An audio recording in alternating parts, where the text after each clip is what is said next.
اللہ رب العالمین نے قرآن مجید میں ارشاد فرمایا کہ اس فتنے سے بچو واتقوا فتنۃ لا تصیبن الذین ظلموا منکم خاصہ، کہ اس فتنے سے بچو،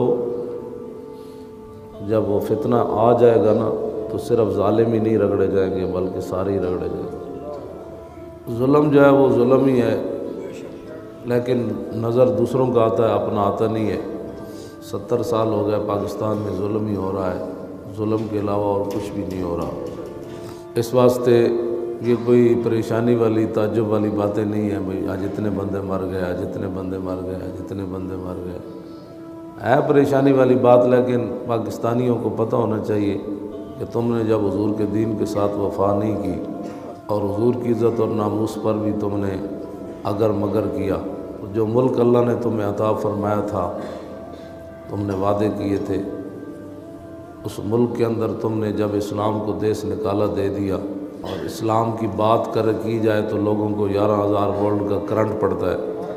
پھر ظاہر بات ہے اسلام تو پھر تمہارا محافظ رہا کوئی نہیں، اب دنیا میں تمہیں حفاظت دے نہیں سکتی، تو پھر وہ جو فتنہ ہے اس فتنے سے اب کوئی ظالم تو ایک ہی ہوگا لیکن ساری اس کے اندر رگڑے جائیں اور رگڑے جا رہے۔ ہمارے آقا مولا صلی اللہ علیہ وسلم نے ارشاد فرمایا کہ ایک گروہ آئے گا مدینہ پاک پر حملہ آور ہوگا، ایک وقت آئے گا،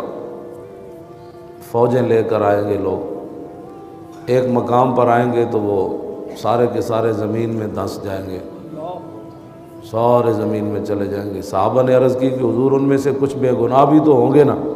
جن کو زبردستی لایا گیا ہو؟ حضور نے فرمایا اس وقت سارے ہی رگڑے جائیں گے، پھر قیامت والے دن ہر بندہ اپنی نیت پر جو ہے وہ اٹھایا جائے گا۔ تو یہ فتنے ہیں اندھیری رات کی طرح چھا رہے ہیں اور چھا جائیں گے، اور انہوں نے چھانا ہے۔ ان فتنوں سے بچنے کا ایک ہی ذریعہ ہے کہ اسلام کے دامن سے امت مسلمہ وابستہ ہو جائے، ہر چیز سیدھی ہو جائے گی، ہر چیز سیدھی ہو جائے گی۔ اس امت کے سب سے بڑے صوفی جن کو داتا صاحب نے صوفی لکھا ہے، سب سے بڑے صوفی، داتا صاحب نے کشف المحجوب شریف میں لکھا کہ جو کامل صوفی دیکھنا چاہتا ہے وہ صدیق اکبر کو دیکھتا ہے۔ اللہ اکبر، بے شک داتا صاحب نے یہ لکھا ہے صدیق اکبر کے تذکرے میں کہ جو کامل صوفی دیکھنا چاہتا ہے، تو کامل صوفی یہ ہے۔ اور یہ صوفی ان کی زندگی آپ پڑھ لیں، ایک ہمارے دور میں ایک صوفی امریکہ جا رہا ہے، دوسرا صوفی برطانیہ جا رہا ہے، تیسرا صوفی کینیڈا جا رہا ہے، چوتھا صوفی پتہ نہیں کدھر جا رہا ہے، مودی کی کانفرنس میں جا رہا ہے۔ ایک ہے صوفی یہ، اور ایک ہے صدیق اکبر۔ بے شک ان صوفیوں کو حضور کی عزت کے لیے کبھی خراش بھی نہیں آئی، یہ صرف مرید کرنے کے چکر میں لگے ہوئے ہیں کہ میرے 10,000 مرید ہیں، میرے 50,000۔ اور صدیق اکبر نے جو بھی آیا، جب ہجرت والے سفر میں مدینہ پاک پہنچے نا تو توجہ اتحادی حاصل ہوئی صدیق اکبر کو کہ صدیق اکبر کا ظاہر جو ہے وہ بھی حضور جیسا ہو گیا۔ مدینہ پاک جب پہنچے تو لوگ سمجھنے میں پریشان ہوئے کہ حضور کون ہے اور صدیق اکبر کون ہے۔ تو جب صدیق اکبر نے دیکھا نا مشکلات پیش آ رہی ہیں تو آپ نے کپڑا اٹھا کر حضور کے سر پر کھڑے ہو گئے اور دنیا کو بتایا ہے کہ مخدوم یہ ہے اور خادم یہ ہے۔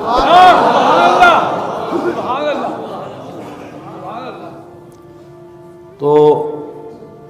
صدیق اکبر کو اتنا مارا عتبہ نے، ہجرت سے پہلے حرم کعبہ میں اتنا مارا صدیق اکبر نے، حضور کا دفاع کر رہے تھے اور جوتے تک انہوں نے مارے صدیق اکبر، اور منہ پر مارے، اور آپ کے منہ اتنا سوج گیا کہ آپ کا ناک جو ہے وہ اس کے اندر گم ہو گیا۔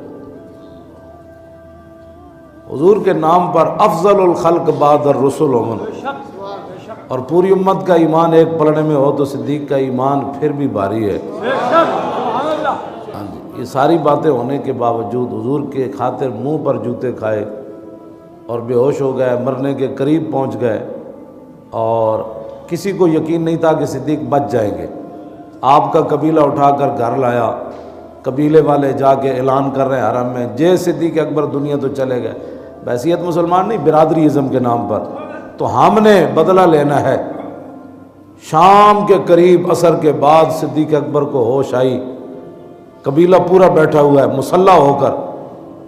تو یہ نہیں دیکھا میرا قبیلہ کیا کہے گا، دوبارہ کوئی آئے گا، ایک ہی سوال کیا کہ حضور کا کیا حال ہے۔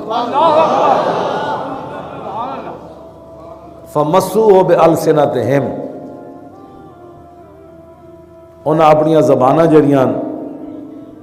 انہاں دنداں تھلے دیتیاں تے این زبان ہاتھاں پکڑیاں تے انہاں کہ یار یہ عجیب آدمی جنہاں دی خاطر اتنا ایدے تے ظلم ہویا، پھر انہاں دا نام لیدا ہے۔ تو جو حضور کی خاطر ایک جملہ بھی نہ کہہ سکا زندگی میں، اور حضور کی عزت کا مسئلہ بن جائے، اور وہ 10 آدمیوں کے سامنے بیٹھ کر یوں بھی نہ کر سکا، لڑنا تو کسی نہیں ہو یار، نہیں ہے حضور کی بات ہے، حضور کی شان کی بات کرو، تو پھر ان کو کیا پتہ ہے حضور کی محبت کیا ہوتی ہے، حضور کا دین کیا ہوتا ہے۔ افضل الخلق حضرت عمر فرمانے ہوندے سن یار ایک نیکی دے دے غار والی ساریاں لے لے، اور فرمانے ہوندے سن لیلۃ ابی بکر خیر من آل عمر، اور میں عمر دا سارا خاندان بھی ایک طرف کھڑا ہو جائے تو صدیق کی غار والی نیکی پھر بھی افضل اور اعلیٰ ہے۔ معیار تو یہی تھا صحابہ کے ہاں، بعد میں پھر بدلتا معیار یہاں تک جا پہنچا کہ محلے کا چودھری کیا کہتا ہے حضور کی عزت کے بارے میں، اسمبلی کیا کہتی ہے حضور کی عزت کے بارے میں، سینٹ کیا کہتی ہے حضور کی عزت میں، تھانے دار کیا کہتا ہے حضور کی عزت کے بارے میں، اور جناب آئی جی کیا کہتا ہے حضور کی عزت کے بارے میں، ایم پی اے کیا کہتا ہے، اور جناب عمران کی جماعت کیا کہتی ہے حضور کی عزت کے بارے میں، نون لیگ کیا کہتی ہے، زرداری کیا کہتا ہے، وہ کراچی کا ڈاکو جو ذلیل ہو گیا الطاف کیا کہتا ہے۔ جب میں یار ناموس رسالت کا یہ بن گیا تو پھر کیا ہونا، جب میں کہتا ہوں کہ یا اللہ میرا حال دیکھ، آواز آتی ہے بندے اپنا نامہ اعمال دے۔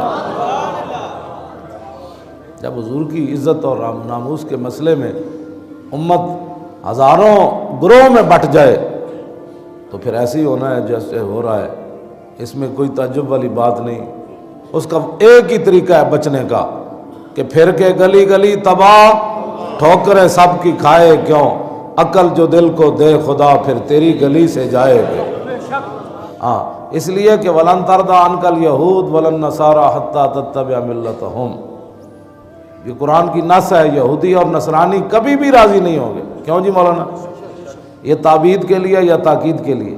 ہرگز بھی اس کا معنی ہے اور کبھی بھی نہیں ہوں گے۔ وَلَن تَرْضَىٰ عَنْكَ الْيَهُودُ وَلَا النَّصَارَىٰ حَتَّىٰ تَتَّبِعَ مِلَّتَهُمْ، نہ یہودی راضی ہو سکتے ہیں نہ نصرانی راضی ہو سکتے، کبھی بھی جتنے مرضی لمحے پہ جاؤ، مسیتاں دے سپیکر لا دو، مولویاں دی تقریرہ بند کر دو، اور ختم نبوت تے بک بکارے کرو، جو مرضی تسی کر لو، یہودی نصرانی اس وقت تک راضی نہیں ہوں گے جب تک تم اسلام چھوڑ کر یہودی نہیں ہو جاتے یا نصرانی نہیں ہو جاتے۔